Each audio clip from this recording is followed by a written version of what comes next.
Hi, welcome to the show. Hi. So now we'll be doing the analysis for match number 56, that is between Delhi Capitals versus Rajasthan Royals. So yeah, your thoughts. I think ఈ match డెఫినెట్గా ఢిల్లీకి అనుకూలంగా మారింది. ఒక రకంగా చూస్తే నిన్న మనం అనుకున్నట్టుగా జరగలేదు. బట్ ఢిల్లీ చాలా టాక్టికల్గా ప్లే చేసింది గేమ్ అని అనుకోవచ్చు. అండ్ రాజస్థాన్ రాయల్స్కి second lost in a row. So అది కొంచెం ఆలోచించుకోవాలి Rajasthan Royals. But at the same time Delhi మాత్రం చాలా టాక్టికల్గా విన్ అయిందని చెప్పొచ్చు. ఓవరాల్గా చూస్తే ఢిల్లీ ఇన్నింగ్స్ అద్భుతమైన బిగినింగ్ లభించింది వాళ్ళకి. అట్ 1.250 కూడా క్రాస్ చేస్తారేమో అనుకున్నాను, కానీ బట్ 220 దగ్గర రెస్ట్రిక్ట్ చేసుకోగలిగారు. అండ్ ఆర్ఆర్లో bowling back of the innings చాలా బాగా కంట్రోల్ చేశారు వాళ్ళు ఇనిషియల్గా ఓవర్స్ కంటే. అది ఒక ఆస్పెక్ట్ మంచిదని అనుకోవచ్చు ఆర్ఆర్కి. But they were able to restrict 250 వెళ్ళే స్కోర్ని 220 వరకు రెస్ట్రిక్ట్ చేసుకోగలిగారు. అదే చివరిలో కనుక స్టబ్స్ కనుక ఇంకొన్ని ఓవర్స్ ఆడి ఉండింటే స్కోర్ కూడా 250 అయ్యేది, అందులో డౌట్ లేదు. So ya, very interesting match. And Delhi ఇప్పుడు ఈ విన్ తోటి they are also able to aim for playoffs లాగా అనిపిస్తుంది. So we have to wait and see ఏం జరుగుతుందో చూడాలి. Yes, so toss and pitch గురించి మాట్లాడుకుంటే టాస్ రాజస్థాన్ గెలిచింది and they opted to bowl first. So జనరల్గా ఢిల్లీలో తీసుకుంటే ఫస్ట్ బ్యాటింగ్ ఎవరు చేస్తున్నారో వాళ్ళకి విన్స్ అయితే రావడం జరిగింది. కానీ ఇక్కడ రాజస్థాన్ బౌలింగ్ ఆప్ట్ చేసుకోవడం అనేది వాళ్ళకు ఖచ్చితంగా నెగిటివ్ అయ్యింది అనుకోవచ్చా? యా, డెఫినెట్గా అలాగే అనుకోవచ్చు. బట్ నిన్న సజెస్ట్ చేసినట్టు ఢిల్లీకి ఏంటంటే ఢిల్లీ అన్ఈవెన్గా ఉంది, ఇన్కన్సిస్టెన్సీ ఎక్కువ ఉంది ఢిల్లీ ప్లే గురించి ఆలోచిస్తే. సో ఆర్ఆర్ దాన్ని క్యాష్ చేసుకునే దానికి ట్రై చేస్తుంది, అందువల్ల వాళ్ళు ఫస్ట్ ఫీల్డింగ్ ఎంచుకున్నారు. సో అక్కడ కొంచెం మిస్టేక్ చేశారని అనిపించవచ్చు. But Delhi is unpredictable in many ways. కాబట్టి ఐ థింక్ మేబీ ఆ డెసిషన్ని వాళ్ళు సమర్థించుకోగలిగినా కూడా చివర్లో actually RR had lot of chances to win this game actually చెప్పాలంటే. But yeah, Delhi they came back strongly, especially from Kuldeep Yadav. So yeah, decision పరంగా it's a reasonable loss అని చెప్పొచ్చు ఆర్ఆర్కి. But yeah, they could have batted first.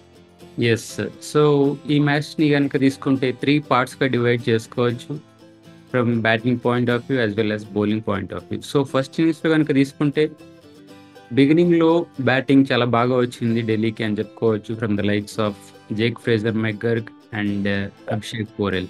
So Jake Fraser McGurk innings ఎలా ఉంటుంది? Wow, he always goes about 200, అందులో doubt లేదు. So 20 balls అతను ఆడాడు అంటే the score will be definitely 50 above ఉంటుంది. So he start from the ball 1. He doesn't play defensive. So he's like destructive batsmen అని చెప్పొచ్చు ఢిల్లీకి.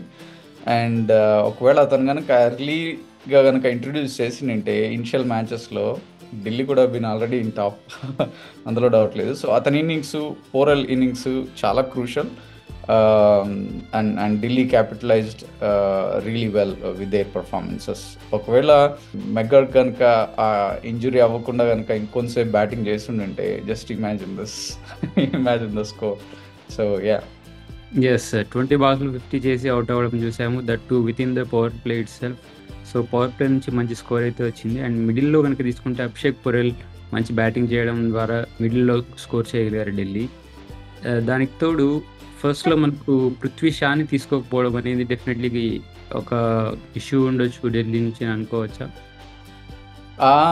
I don't think so, because Prithvi Shaw కంటే ఇప్పుడున్న ఓపెనర్స్ చాలా బాగా ఆడుతున్నారు. సో పృథ్వీ షా అండ్ మెగ్గర్ కాకుండా వీళ్ళిద్దరు కూడా చాలా బాగా ఆడారు. So I don't think it's a decision that missed by Delhi అని అనుకోలేము. But yeah, I think whoever got the chance, they are playing really well. So అలాంటప్పుడు వాళ్ళు కంటిన్యూ చేయడంలో తప్పేం లేదు. సో యా, మేబీ పృథ్వీ షాకి గోయింగ్ ఫార్వర్డ్ నెక్స్ట్ 3 matchesలో మేబీ 1-2 matchesలో ఆడించే అవకాశాలు ఉంటాయి. Yes, definitely. బట్ ఢిల్లీ గెలిచిన తీరు చూస్తే మళ్ళీ వాళ్ళు లైనప్లో చేంజెస్ చేసే అవకాశాలు ఉన్నాయా లేదా అనేది ఒకసారి మళ్ళీ చూసుకోవాల్సి ఉంటుంది. దానికి తోడు ఎండింగ్లో మళ్ళీ తీసుకుంటే త్రిస్టాన్ స్టబ్స్ నుంచి 20 balls 40 runs రావడం అనేది ఢిల్లీకి పెద్ద యాడ్ అని చెప్పుకోవాలి. So that they will score very big score on this ground అని అనుకోవచ్చు. అండ్ యా, ఆ స్కోర్ అనేది ఆ గ్రౌండ్ మీద డెఫినెట్లీ ఇంతకుముందు కూడా చూసాము 230s, 250s ఈ స్కోర్స్ రెగ్యులర్‌గా వచ్చాయి ఢిల్లీలో. సో, ఆ స్కోర్ ఆన్ పార్ అని అనుకోవచ్చా? Yeah, it's just on par. ఒక 10 runs short అని అనుకోవచ్చు. The way how Delhi has batted, but it's pretty much on par. The way how RR batted from the beginning, they were scoring about 10 to 12 మధ్యలో score చేస్తున్నారు every ఓవర్లోను until చివరి దాకా Sanju Samson out అయ్యే వరకు. So it's pretty much on par score అని అనుకోవచ్చు. They could have chased it down ఒకవేళ సంజు శాంసన్ కనుక ఉండింటే అవుట్ అవ్వకుండా. So yeah, it's pretty much on par score and easily chaseable. It's not difficult to chase. Yes, definitely. But first ఇన్నింగ్స్‌లో bowling కూడా తీసుకుంటే Rajasthan Royals నుంచి మిడిల్‌లో అశ్విన్ బాగా బౌలింగ్ చేసాడు. And top of the innings and as well as ఎండింగ్‌లో bowling అనేది lacking అని అనిపించింది ఆర్ఆర్‌లో. సో, ఎక్కడ ఇష్యూ జరిగింది అనుకోవచ్చు? Yeah, I think maybe shuffling of the bowlers is key. అక్కడ కొంచెం మిస్ అయినట్టుగా అనిపించింది. అండ్ సందీప్ శర్మ కూడా అంత ఎఫెక్టివ్గా చేయలేకపోయాడని అనిపించింది ఒక పాయింట్ ఆఫ్ వ్యూలో. But ya, it's just one game that they might have missed out on the bowling. Otherwise they are really good bowling attack. Yes, ya, మీరు చెప్పినట్టు అశ్విన్ చాలా బాగా బౌలింగ్ చేశాడు ఈ మ్యాచ్లో చహాల్ కంటే.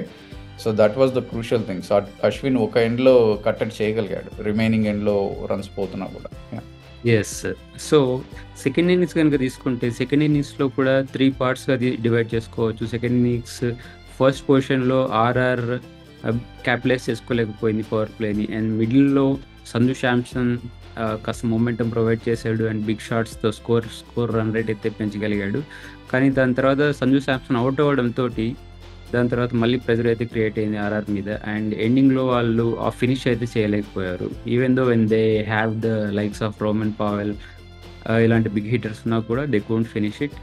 అండ్ ఒక రకంగా ఇక్కడ తీసుకుంటే సంజు శాంసన్ వికెట్ అనేది చాలా కాంట్రవర్షియల్ అయింది. సో, అది అవుట్ అంటారా లేదా నాట్ అవుట్ అంటారా? యా, అది డెఫినెట్గా కాంట్రవర్షియల్, అందులో డౌట్ లేదు. బికాజ్ అక్కడ థర్డ్ అంపైర్కి ఇచ్చినా కూడా ఇఫ్ దేవర్ ఆ డెసిషన్ అనేది చాలా తొందరగా తీసుకున్నాడు third umpire. He did not review for longer time. ఒకవేళ లాంగర్ టైంలో రివ్యూ చేసిండే he could have observe that ఆ కుషన్ అనేది కదలడం. సో అక్కడ ఏంటంటే షాడో ఒకటి ఉంటుంది, ప్లస్ వీళ్ళు అబ్జర్వ్ చేస్తున్నప్పుడు ఆ షాడో కూడా డిస్ట్రాక్ట్ అయ్యే ఛాన్సెస్ ఉంటాయి. సో ఇవి చాలా డిఫికల్ట్ డెసిషన్స్ అండ్ చాలా ఇంపార్టెంట్ డెసిషన్ కూడా. ఆ టైంలో సంజు శాంసన్ అవుట్ అవ్వకుండా ఉండింటే డెఫినెట్గా ఆర్ఆర్ కూడా వన్. మనం నిన్న చెప్పుకున్నాం Sanju Samson is going to be key player, అతను కాంట్రిబ్యూట్ చేస్తాడు అని. సో అలాగే జరిగింది. And he did remarkably well the way he attack the bowlers, especially ఆ స్ట్రైట్ లాంగ్ ఆఫ్లో సిక్సెస్ కొట్టడం అనేది హీఈస్ అన్ ఎక్సలెంట్ ఫామ్, అందులో డౌట్ లేదు. But yeah, unfortunately he was out for a controversial decision by the umpire. So yeah, it's part and parcel of T20. Yeah, definitely. So, బాల్ని చాలా బాగా time చేస్తున్నాడు, బాగా score చేస్తున్నాడు, అందరు bowlers మీద ఎఫెక్టివ్గా రన్స్ అయితే చేయగలిగాడు. బట్ ఆ కాంట్రవర్షియల్ డెసిషన్తో అవుట్ అయ్యాడు. అండ్ దానికి తోడు మిగిలిన బ్యాటర్స్ నుంచి సపోర్ట్ కూడా రాజస్థాన్కి లేదు అని చెప్పుకోవాలి. And in the end it was definitely difficult for them to score the runs and finish the game. So yeah, Rajasthan ఆ స్కోర్ అయితే చేయగలిగింది. But as well as Delhi bowling కనుక తీసుకుంటే టాప్ ఆఫ్ ది ఇన్నింగ్స్లో ఖలీల్ అహ్మద్ నుంచి మంచి బౌలింగ్ అయితే చూసాము. సో దాని తర్వాత మిడిల్ ఓవర్స్లో they got the likes of Kuldeep Yadav as well as Axar Patel. వాళ్ళు చాలా బాగా బౌలింగ్ చేసి రన్స్ని కట్టడి చేశారు అండ్ ప్రెజర్ కాస్త క్రియేట్ చేయడం కూడా చూసాము.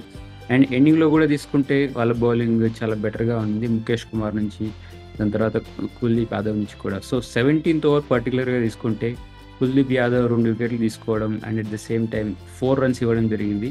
ఒక రకంగా తీసుకుంటే ఆ 17th or 18th ఓవర్స్ ఏదైతే ఉన్నాయో అవి రెండు సైడ్ నుంచి కంపేర్ చేసుకుంటే కనుక ఆ ఓవర్స్ చహాల్ వేయడం జరిగింది వీళ్ళకు, అండ్ ఇక్కడ కుల్దీప్ యాదవ్ వేయడం జరిగింది. చహాల్ వేసిన ఓవర్లో త్రిస్టాన్ స్టబ్స్ బాగా స్కోర్ చేయడం చూసాము అండ్ కుల్దీప్ యాదవ్ కంట్రోల్ చేయడం చూసాము. డెఫినెట్లీ ఆ 2 ఓవర్స్ కనుక మ్యాచ్అప్ అయి ఉంటే కనుక స్కోర్స్ అనేవి సిమిలర్గా ఉండే ఛాన్సెస్ ఉండేది. సో యా, ఇక్కడ కుల్దీప్ యాదవ్ సక్సెస్ కావడం చూసాము అండ్ చహల్ ఫెయిల్ కావడం చూసాము. That was the crucial thing for Delhi win అని చెప్పుకోవచ్చు. సో ఓవరాల్గా తీసుకుంటే ఢిల్లీకి డెఫినెట్లీ గెలవడం ద్వారా 2 పాయింట్స్ వచ్చాయి అండ్ ప్లే ఆఫ్ ఛాన్సెస్ కూడా మెరుగుపడ్డాయని చెప్పుకోవచ్చు. అండ్ రాజస్థాన్‌కి సెకండ్ పొజిషన్‌లో ఉంది. They were aiming for first position again అనుకోవచ్చు. But yeah! వాళ్ళ చేంజెస్ కనుక తీసుకుంటే షిమ్రాన్ హెట్‌మైయర్‌కి గ్యాప్ ఇచ్చారని చెప్పుకోవచ్చు. And at the same time కొత్త ప్లేయర్‌ని తీసుకొచ్చారు. శుభమ్ దుబే అని చెప్పేసి. సో వీళ్ళ ద్వారా కాస్త ఇన్నింగ్స్ స్కోర్ చేయడానికి చాలా ప్రాబ్లమ్ అయింది అని అనుకోవచ్చు. అండ్ ఆ చేంజెస్ అనేటివి వాళ్ళకు మైనస్ అయ్యాయని చెప్పుకోవచ్చా? అనుకోవచ్చు ఒక రకంగా. బట్ శుభమ్ చాలా బాగా ఆడాడు అతను. The way he played the shots are really good. It's just that Sanju Samson wicket was crucial. So remaining players కూడా బాగా ఆడారు కానీ బట్ చేంజెస్ వాళ్ళకి వర్క్ అవ్వలేదు ఈ మ్యాచ్లో. మేబీ హెట్మైర్ ఉండింటే ఇంకోలాగా ఉండేది. But they have the points on their hands కాబట్టి they can try these changes now rather than in the playoffs. So it's in a way good. Definitely వాళ్ళకి ఇంకా గేమ్స్ కూడానే కాబట్టి they can actually win some games and then go to the first position కూడా అనుకోవచ్చు. So ఓవరాల్‌గా తీసుకుంటే ఢిల్లీకి definitely playoff chances మళ్ళీ బెటర్ అయ్యాయని చెప్పుకోవచ్చు. And with the likes of sun Risers, Chennai super kings, LSG as well as Delhi అన్ని రేస్‌లో ఉన్నాయనుకోవచ్చు 3 and 4 పొజిషన్స్‌కి. So it is going to be a very tight IPL this time అనుకోవచ్చు. So even first 2 positions కూడా ఇంకా close అవ్వలేదు. ఒకవేళ వాళ్ళు కనుక కంటిన్యూస్గా మ్యాచ్ ఓడిపోయారు అనుకోండి, కేకేఆర్ అండ్ ఆర్ఆర్, ఈ రిమైనింగ్ వాళ్ళకి కూడా ఛాన్సెస్ ఉంటాయి. So it's still wide open అని అనిపిస్తుంది. yes, that is analysis for this match. Thanks for joining me. Thank you.